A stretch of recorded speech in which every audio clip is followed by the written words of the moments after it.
बारामती दादांनंतरच्या पहिल्या निवडणुकीला सामोरं जाते आणि माझ्यासोबत दादांचे बंधू आहेत. त्यांचा कायमच ऋणानुबंध राहिला. अगदी दादांच्या आयुष्यातल्या कोणत्याही राजकीय निर्णय असतील किंवा नाही, त्यामुळे ते कायम प्रोसेसचा भाग राहिलेत. निवडणूक कशी बघायची यंदा? नाही तर इमोशनल आहे. एवढे वर्ष 40 वर्ष दादांना बारामतीत राजकारण केले आणि आता दादा नसताना जरा खरं म्हणजे विचित्र वाटतंय. मला असं वाटतं मागच्या वेळी तुमचे सुपुत्र त्यांच्या विरोधात उभे होते. फॅमिली म्हणून पवार कायम सोबत राहिले असं साधारण एकंदर चित्र दिसतं. पण त्यानंतर एक एक एक एक एक गोष्टी ज्या घडत गेल्या, त्यानंतर आता तुम्ही कसं बघताय असं ऐकलं? नाही तो राजकीय, मी तर काही स्वतः राजकीय नाही आहे. तो एक राजकीय विषय झाला. साहेबांचं आणि दादांचं जे काय होतं त्याच्यानंतर दोघांचं एकीकरणाचं जे काही येत होतं ते खरंच होतं. कारण नंतर दादांच्या बाजूची लोक पण बोलायला लागली की ते होतं. ठीक आहे, दुर्दैव आहे. परत कौटुंबिक तर आम्ही एकत्र होतोच, पण राजकीय पण झाले असते एकत्र, पण ते नाही होऊ शकले. नाही, मुद्दा परत आता हाच आहे की त्यावेळी त्या प्रोसेस सुरू होत्या. तुमच्याही कानावरती गोष्टी आल्या असतील, कारण शेवटी सगळ्यांनी एकत्र यायचं होतं आणि आईदानी तुमच्या या कानावरती गोष्टी सांगितल्या असतील. आता असं काय झालंय की ह्या सगळ्याला खीळ बसली?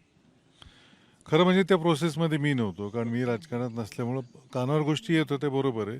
आणि खीळ बसली आहे का पॉज येतो ते मला माहीत नाही. तुम्ही मला असं हिंट देताय असं मला वाटतं या नाही सगळ्याबद्दल. नाही, मी एक भेटत राहतो, आम्ही सगळे बोलत राहतो आणि हे राजकारण आहे. त्यामुळे राजकारण कुटुंब फार वेगळे निर्णय होऊ शकतात. पण बघूया आता काय होईल, काय सांगता. मला हे मान्य आहे की राजकारण आणि कुटुंब निर्णय वेगळे होऊ शकतात, पण बारामती, पवार आणि राजकारण हे समीकरण कायम एकत्र राहिलेलं आहे. मुद्दा असा आहे, त्यावेळी जेव्हा राष्ट्रवादी आणि पवार मग हे इक्वेशन जेव्हा सोबत येण्याची सगळी प्रक्रिया सुरू होती, तेव्हा ह्या घटना घडतात म्हणून विचारतो. नाही, आता हे जे घडून गेले तो ॲक्सिडेंट झाला त्याच्यामुळे सगळंच खरं फिसकटलं आहे आता. त्याच्यामुळे ते जुळून यायला बरं म्हणजे ते सगळं पझलच विस्कटलं गेलं. तर ते जुळून येणार नाही येणार, त्याला किती वेळ लागणार का नाहीच लागणार, हे काहीच सांगता येत नाही. पण तुम्ही पण तुमच्या बहिणीसोबत बोलत असता, त्यांच्याकडून काही तुम्हाला या संदर्भात कधी बोलणं आलं असेल, गप्पा आले असतील पवार साहेबांच्या वतीने किंवा साहेब पण बोलले असतील मधल्या काळात? नाही, मी राजकारणाच्या बद्दल त्यांच्याशी बोलत नाही. कौटुंबिक बोलतो, जे काय असतं इमोशनल बोलतो, पण राजकारणावर आम्ही नाही कधी बोलत. आणखी एक दिसतंय, म्हणजे मला असं दिसलं की सांगता सभेमध्ये सुद्धा या गोष्टीची डिमांड झाली की रेकॉर्ड ब्रेक झाला पाहिजे, रेकॉर्ड ब्रेक झाला पाहिजे. मुद्दा असा आहे की ज्यावेळी आता दादा नाही आहेत, मतदार कार्यकर्त्यांना बाहेर काढायचे आहेत, पार्थ पवार फिरत आहेत, जय पवार तिथे येत आहेत, अशा सगळ्या वेळी तुम्हाला साधारण बायपोलला किती टक्के मतदान होईल असं दिसतंय? कारण ट्रेंड असा असतो की पोटनिवडणुकीत मतदान कमी होतं. नाही, पोटनिवडणुकीत मतदान कमी होतं.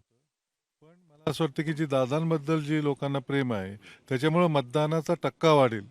आणि रेकॉर्ड ब्रेक वगैरे ते कार्यकर्त्यांची भावना असते. तो विषय माझ्या दृष्टीने फार महत्त्वाचा नाही आहे वैयक्तिकरित्या. एक दादांच्या नंतरचं हे इलेक्शन आहे, त्यामुळे इमोशनली ते खूप महत्त्वाचं आहे. आणि तुम्ही म्हणता ते बरोबर आहे की मतदानाचा टक्का वाढणं गरजेचं आहे. पण ऊन बघता किंवा आता लग्नाचा सीझन बघता तो तेवढा रेकॉर्ड होईल, पण तेवढा मतदानाचा टक्का वाढेल असं मला वैयक्तिक शेवटाकडे चाललंय म्हणून तुम्ही आता पार्थ पवारांसोबत होता. आज मतदान पडते, दिवसभर बोलणी वगैरे झाली? नाही नाही, असंच एक कुटुंब म्हणून गप्पा मारत बसलो होतो. आईजवळ होतो, त्याच्यामुळे आईच्या बरोबर आम्ही चौघही गप्पा मारत बसलो होतो. बाकी राजकीय काही नाही.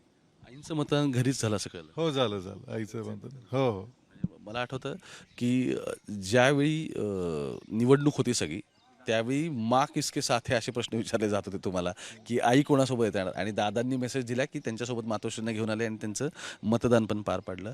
आज हे सगळं झाल्यानंतर त्यांनी काही त्यांच्या भावना व्यक्त केल्या तुमच्यासोबत? नाही, काहीच नाही. ते विषयच काढत नाही. कारण काय आहे, शेवटी ती 89 वर्षाची आहे. तिने तिचा मुलगा गमावलेला आहे. तिला या कुठल्याही गोष्टीमध्ये अजिबात काही हे राहिलेलं नाही, म्हणजे इंटरेस्ट राहिलेला नाही. खूप खूप धन्यवाद. बापू होते आपल्यासोबत. मला आठवतं मागच्या वेळी पण त्यांची मुलाखत करायला आलेलो होतो, त्यानंतर आज आलेलो होतो. त्यावेळी त्यांचा मुलगा त्यांच्या विरोधात उभा होता, अजितदादांच्या विरोधात.